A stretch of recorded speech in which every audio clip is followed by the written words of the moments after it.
Mouatana appelle à une journée de protestation le 24 février contre le 5e mandat. Les Algériens sont censés être appelés à élire leur président de la République le 18 avril prochain. Ce rendez-vous aurait dû contribuer à construire les institutions légitimes de l'État. Il est présenté par les clients du régime, comme une formalité pour assurer la continuité du pouvoir politique en place. Il va, de ce fait, mettre en péril la viabilité de l'État algérien. La situation n'est pas celle du début de 2014, lorsque l'argument de la stabilité a donné lieu à un coup de force institutionnel. Elle est bien plus critique. Les années des grandes recettes énergétiques sont terminées. Le matelas de l'épargne a disparu pour le dinar, et en voie de s'épuiser pour les devises. Les recours exceptionnels de court terme, comme la planche à billets, sont en train de s'installer dans la durée. Les déficits n'arrêtent plus de se creuser. L'avenir de moyen terme des Algériens est déjà hypothéqué. Pendant que s'amplifie la menace d'une nouvelle panne dramatique du développement et d'un appauvrissement du pays, le pouvoir politique a délégitimé les institutions de l'État. L'Algérie est dirigée par intermittence et par procuration. Elle a subi un désinvestissement du droit et des normes. La gouvernance s'est organisée autour du destin présidentiel d'un homme contre le destin d'une nation. Les institutions de la République ont concédé toute leur autonomie. La fin de la légitimité révolutionnaire portée par la génération de la libération du pays est rattrapée par la fin du modèle économique bâti sur la seule exportation du gaz et du pétrole. L'impasse politique du régime n'est plus conjoncturelle, elle est historique. Dans un tel contexte, vouloir faire de l'élection présidentielle d'avril 2019 une formalité pour assurer la continuité, est un acte d'une gravité incalculable. Il condamne les Algériens au désespoir. Il alimente la désunion nationale, nourrit l'élan des jeunes pour l'exil, affaiblit l'État à l'intérieur et vis-à-vis du monde. Il fige la société. Imposer la continuité, en fait céder à la régression de la présidence à vie, revient à priver les Algériens de leur souveraineté. Engager un nouveau passage en force pour la continuité signifie renoncer à défier la crise qui arrive, à agir pour l'émergence de l'Algérie force économique et état de droit, longtemps promise mais toujours différée. Le temps perdu emporte avec lui les solutions qui auraient pu être possibles à déployer. La poursuite du statu quo prépare une fin désastreuse pour le régime politique et pour l'État. Le mouvement Mouatana aspire à être durablement utile à la population, aux élites organisées en associations et aux partis politiques afin de gagner la bataille du changement démocratique pour l'État de droit. Cette bataille connaîtra un épisode critique lors des prochaines semaines. Le mouvement Mouatana donne leur liberté d'action à ses membres qui estiment que le retrait du processus électoral faussé par la présence de la candidature illégale d'un homme malade et absent, n'est pas le bon mot d'ordre pour protester contre un coup de force institutionnel annoncé. Mouatana souhaitait pour l'Algérie un candidat du consensus pour une transition négociée. Toutefois, cette transition négociée était assortie de conditions minimales d'exercice des libertés et du respect des lois, dont la non-candidature d'un président sortant inéligible était la première des garanties. Le mouvement Mouatana a refusé dès le premier jour le scénario du pire qui devient une réalité et a tout fait pour l'empêcher. En plus d'être anticonstitutionnelle et illégale, la candidature pour un 5e mandat de Abdelaziz Bouteflika viole les consciences et blesse le sentiment national. Les Algériens connaissent déjà le prix exorbitant de l'entêtement d'un régime qui refuse le changement, l'ouverture et l'exercice des libertés. Ils souhaitent consolider leur État-nation par l'avancée du droit, de la justice, et de l'égalité des chances. Il est arrivé le temps de faire confiance à leur libre arbitre. Mouatana est déterminé à les accompagner dans cette quête de leur statut plein et entier de citoyens. Le mouvement, avec tous les partisans du changement, participera à la résistance citoyenne pacifique au coup de force du 5e mandat. Il continuera à le faire, au-delà de cette échéance fatidique du 18 avril. Mouatana veut donner de l'espoir aux Algériens. L'espoir aujourd'hui commence par la défense de notre dignité de citoyen. En conséquence, Mouatana appelle à une première journée de mobilisation citoyenne le dimanche 24 février 2019. Mouatana soutient toutes les actions qui convergent vers le même objectif. Le coordinateur national, Dr Soufiane Djilali. Auteur, Dr Soufiane Djilali.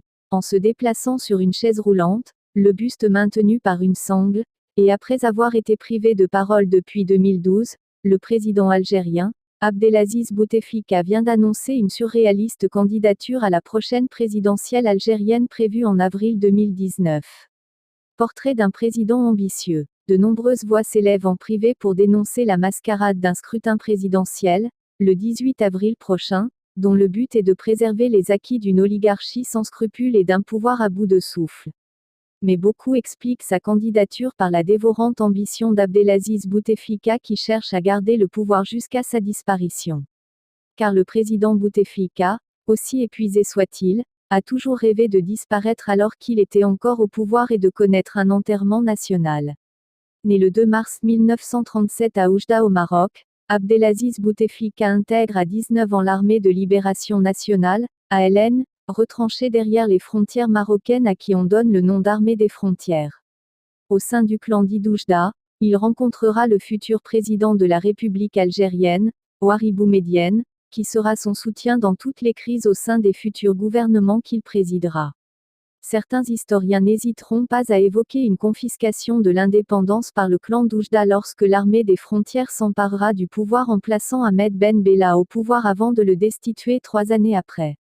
Le journaliste Mohamed Benchikou avait déclaré en 2003 que c'est Bouteflika qui aurait négocié une alliance entre le clan d'Oujda et Ahmed Ben Bella pour le porter momentanément à la tête du pays. Depuis, peu de choses ont changé et l'armée est encore en 2019 omniprésente dans les décisions politiques de l'Algérie.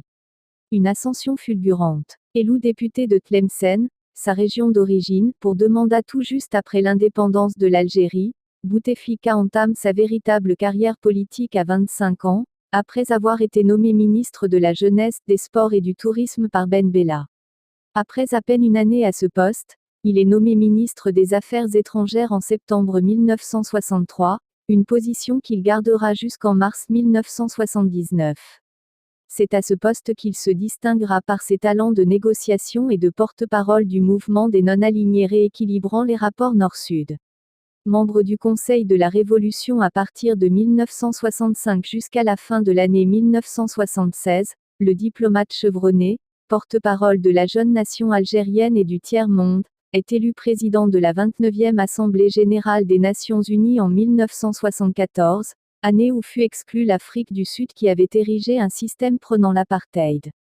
La traversée du désert. Après la mort du président Boumedienne, Abdelaziz Bouteflika est nommé en mars 1979, ministre d'État et conseiller du nouveau président Chadli Benjedid, avant de s'exiler de 1981 à 1987, après les accusations lancées par la Cour des comptes de détournement de fonds de près de 60 millions de francs, équivalent aujourd'hui à plus de 35 millions d'euros. Bouteflika avait pensé pouvoir succéder au président Houari Boumedienne. Mais l'armée, qui détenait la majorité des mandats au sein du comité central du FLN, alors parti unique, et Kasdi Merba, patron de la redoutable sécurité militaire, feront un tout autre choix. Cette éviction a constitué un épisode traumatisant pour Abdelaziz Bouteflika. Une revanche sur l'histoire. Abdelaziz Bouteflika a été élu président de la République en avril 1999, alors que l'Algérie bénéficiait d'une embellie financière conjoncturelle conséquente à la remontée des prix du pétrole. C'est le puissant général Toufik, le patron de l'ex-DRS, Services algériens, qui arbitre en sa faveur. Profitant des milliards de dollars générés par l'exportation des hydrocarbures, le nouveau président algérien va engager une politique de grands travaux, et le lancement d'un programme de création d'1 million de logements. Il choisit par ailleurs d'achever le remboursement anticipé de la presque totalité de la dette extérieure algérienne rééchelonnée. Dès son arrivée, le président Bouteflika mettra en place une politique de réconciliation qui aboutira à une amnistie des islamistes armés à travers la loi dite de la concorde civile. C'est sans doute cette politique d'apaisement qui évitera au peuple algérien d'être touché par le printemps arabe et de descendre massivement dans la rue. Si l'histoire continentale se rappelle qu'il a été l'artisan de l'accord de paix entre l'Éthiopie et l'Érythrée en 2000, l'opinion publique retiendra, point noir de sa présidence, que c'est sous sa présidence que la corruption a pris une ampleur inégalée dans le pays. Qu'à cela ne tienne, Abdelaziz Bouteflika s'installe durablement dans le pouvoir et s'octroie le poste de ministre de la Défense dès le début du mois de mai 2003, avant d'être élu président d'honneur du FLN au mois de janvier 2005. Une amnistie générale. C'est d'ailleurs durant cette année 2005, dans le cadre de la loi sur la réconciliation nationale, qu'il élargit l'amnistie aux membres des services de sécurité tout en offrant des indemnités et réparations à certains membres des groupes armés et leurs familles.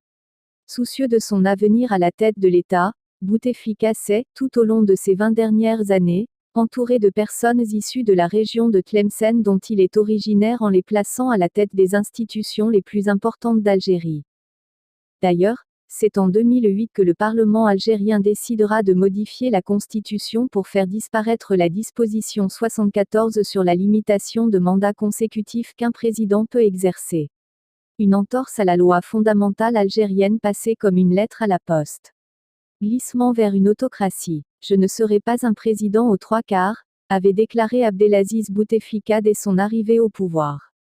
Sans contre-pouvoir aucun, il remaniera la Constitution à 3 reprises. Dans les faits, aucune critique ne sera plus tolérée par le système algérien quant à l'action de la présidence. La presse privée est muselée, les journalistes harcelés et emprisonnés par une justice aux ordres. Il exclut même les binationaux de l'accès aux postes sensibles de l'État dans la Constitution de 2016. Bouteflika prend seul ses décisions et gère le plus souvent par ordonnance afin de contourner le Parlement censé représenter ce peuple à qui on interdit d'exercer son droit à manifester et en réduisant son espace d'expression, en même temps, opposé à l'officialisation de la langue tamazight, langue berbère, durant ses 2 premiers mandats, Bouteflika cède finalement en 2016 et inscrit la langue tamazight comme langue nationale et officielle dans la nouvelle constitution. Une concession de campagne, diront certaines mauvaises langues. Malgré les défaillances de son état de santé, suite à un ulcère de l'estomac en 2005 et un AVC en 2013, Bouteflika réussit chaque fois à se faire réélire à la présidence de la République par un appareil d'État tout acquis à sa cause.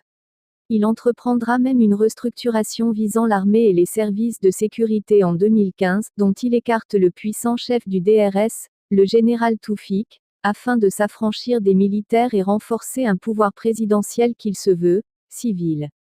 Alors que son état de santé et son absence de la scène politique relancent les rumeurs sur son incapacité à gouverner, Bouteflika, à la veille des prochaines échéances électorales, laissera un bilan imparfait pour les plus sceptiques et mitigé pour les plus optimistes.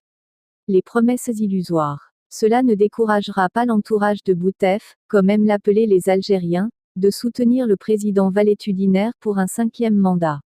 Le message qui a accompagné la candidature d'Abdelaziz Bouteflika indique qu'aux attentes des jeunes générations, le président sortant apporterait des réponses nécessitant des réformes de la gouvernance, de la croissance économique, et du développement socio-éducatif et culturel.